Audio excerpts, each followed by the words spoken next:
Hello दोस्तों, आपका पुनः स्वागत है बायोलॉजी XYZ यूट्यूब चैनल में।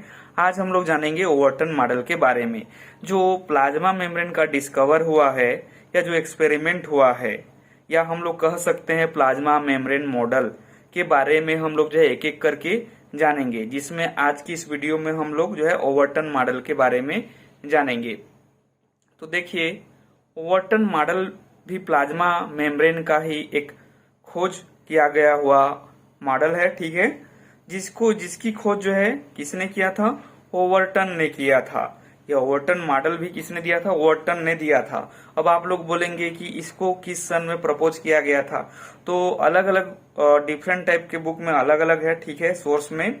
तो किसी बुक में जैसे 1900 दिया गया है, तो किसी में 1895 दिया गया है, तो किसी में दिया गया है 1905। यदि आपको इसमें से कोई एक ऑप्शन यदि किसी कंपटीशन एग्जाम में आता है तो आपको उसको राइट लगाना है। यदि आपको इसका एग्जैक्ट सन पता है तो आप लोग कमेंट भी कर सकते हैं।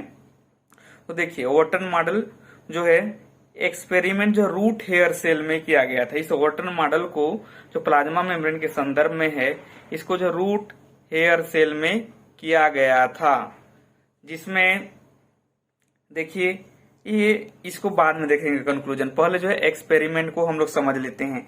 देखिए, यह क्या है? रूट है, किसी प्लांट का क्या है? रूट है। इसमें से जो है यह रूट हेयर सेल है। ये जो आपको दिखाई दे रहा है क्या है?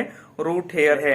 अब देखिए, इसी रूट हेयर किसी सेल को जो है आइसोलेट कर लेते हैं। आइसोलेट करना मतलब अलग कर लेते हैं।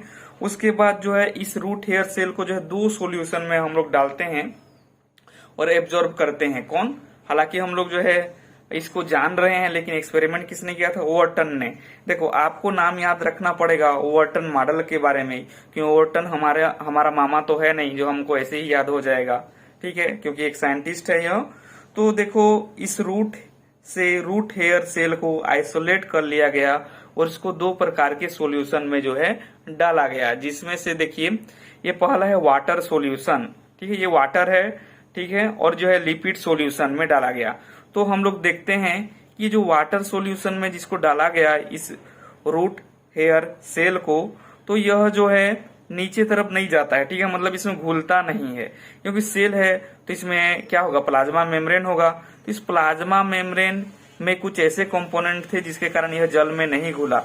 लेकिन जैसे ही हम लोग लिपिड में इसको डालते हैं, ठीक है, तो लिपिड में डालने पर यह क्या हो जाता है? यह जो है घुल जाता है, मतलब यह सेल जो है नीचे चला जाता है। यहाँ आपको दिखाई दे रहा होगा कि ये लिपिड मीडियम है। तो इससे ये जो ओवरटन साइंटिस्ट हैं, इन्होंने क्या निष्कर्ष निकाला कि निश्चित तौर पे यह जो सेल है इसका प्लाज्मा मेम्ब्रेन किसका बना होगा? लिपिड नेचर का होगा। कैसा नेचर का होगा? लिपिड नेचर का होगा। इसीलिए जो यह लिपिड सॉल्यूशन में घुल जाता है, जबकि वाटर में लिपिड मतलब ऑयली लाइक सब्सटेंसेस होता है, तो यह जो वाटर में नहीं घुलता है, तैरता है, ठीक है।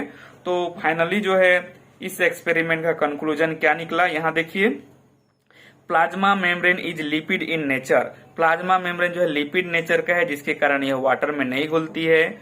लिपिड नेचर मतलब लिपोफिलिक। लिपोफिलिक मतलब वसा प्रेमी, ठीक है। लिपिड मतलब एक वसा ही है, फिलिक मतलब क्या?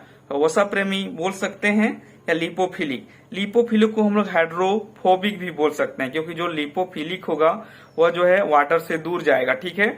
मतलब हाइड्रोफोबिक मतलब जल से यह दूर जाने वाला है, ठीक है।